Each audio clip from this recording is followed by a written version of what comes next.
I'm Asaf Avidan, and you're watching France 24. Nailed mother. This is Over My Head from my latest album. I am over my head. Dragged back from the dead. I was out to know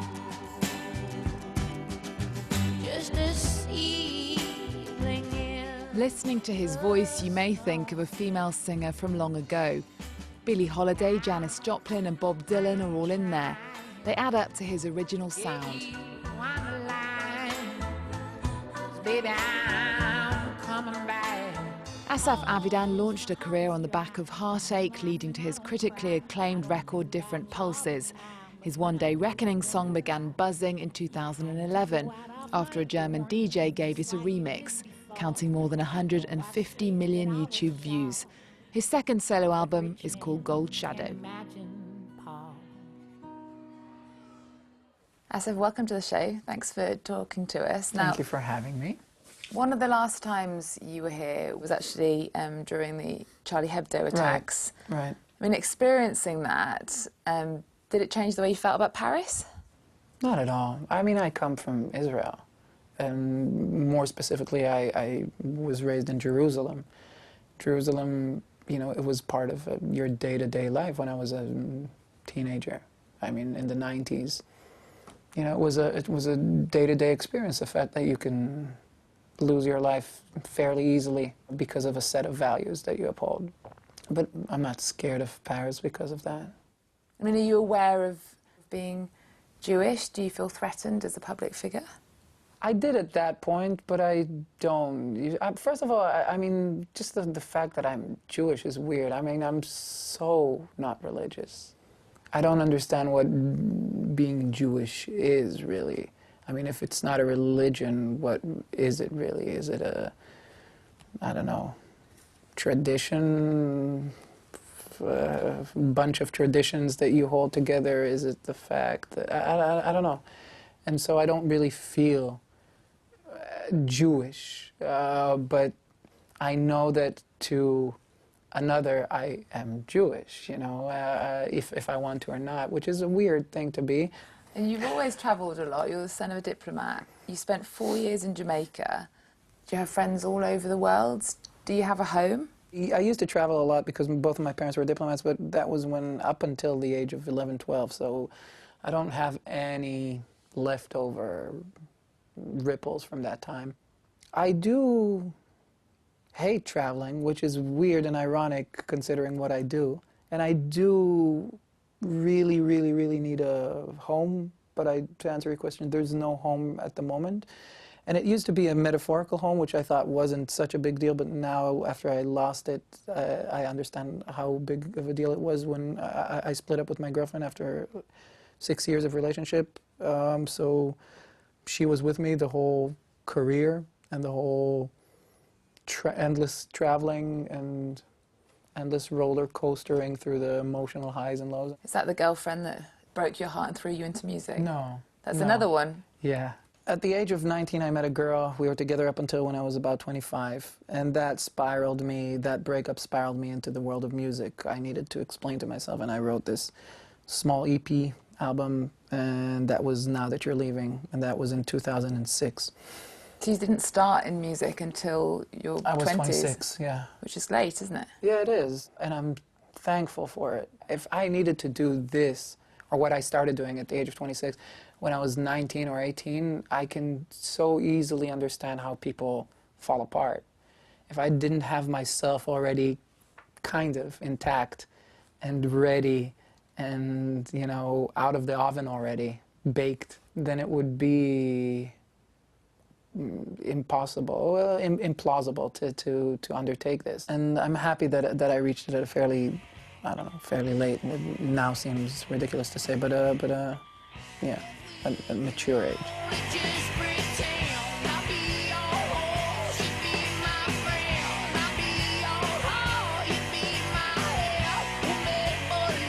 So is this album off the back of Heartbreak as well then? Yes, that album, the I want to say current, but the last relationship, I mean, we met when I was just starting out to be a musician. I released that EP.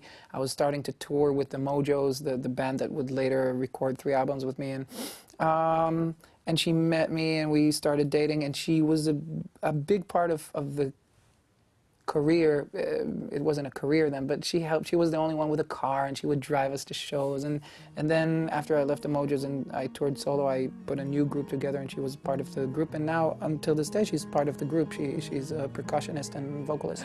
But about a year ago, I started writing these songs that were very stream of consciousness about the shadows from the past coming to haunt me again, the storms from the distance coming closer. And I didn't really know what I'm writing about, but I believed myself as an artist that I have this fine-tuning of finding out what pains me and what needs an outlet. And I just let myself write these songs. And only when I was mixing the album already and I had the final order of the songs, and I really saw that it was a definitive concept album. There was a chronological, aesthetic decline and demise and reduction and decay of a relationship in front of my eyes in these texts, and I had to question myself and admit to myself and confess to myself that this is about us, and then I changed my personal status. A shattered, broken past that could not reconcile. Darkness stared at me. Oh no, I love. So really, melancholy and sadness is what inspires you.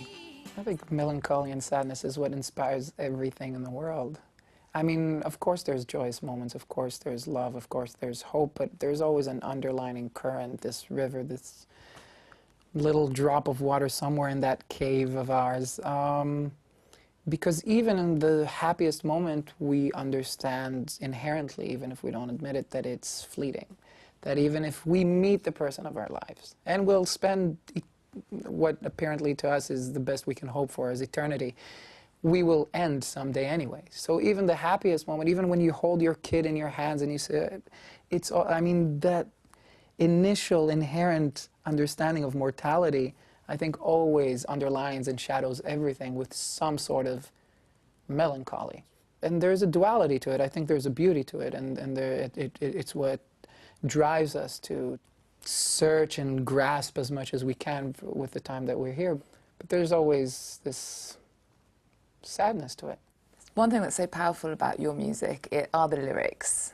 But you're successful in places like France, where they don't understand them in theory. Why do you think that is?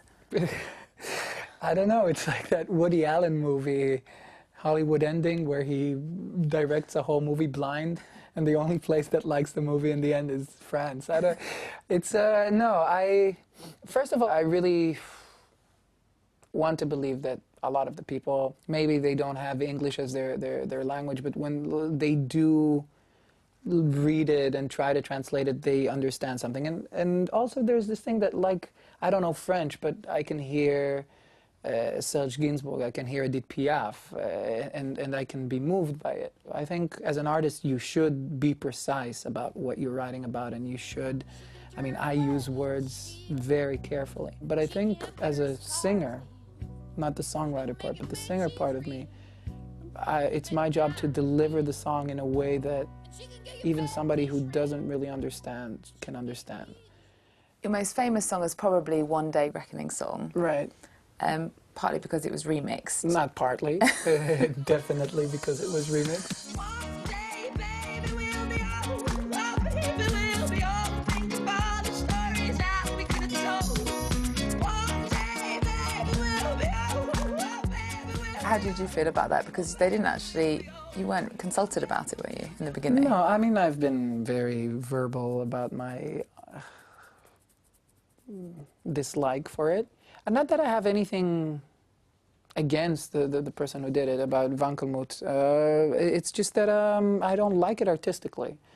And I wasn't consulted, but I shouldn't have been consulted. I mean, the way the world works, nobody really, when you do something that's almost like a fan-student kind of thing, you don't really ask for approval. You put it on the web and nobody really cares. But the thing that happened with this is that it just became huge, and nobody really I don't think he expected it, and certainly not I.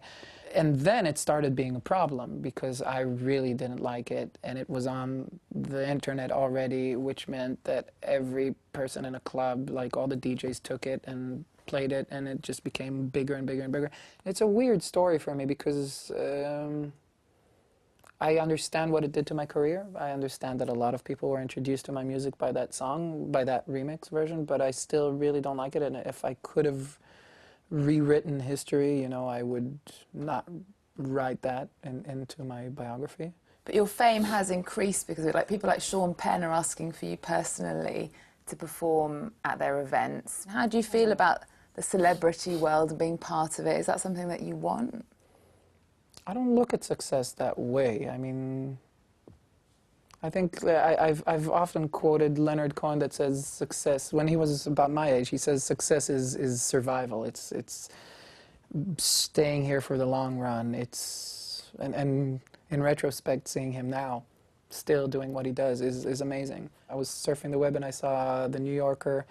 They have a big piece about Hallelujah being 30 years old.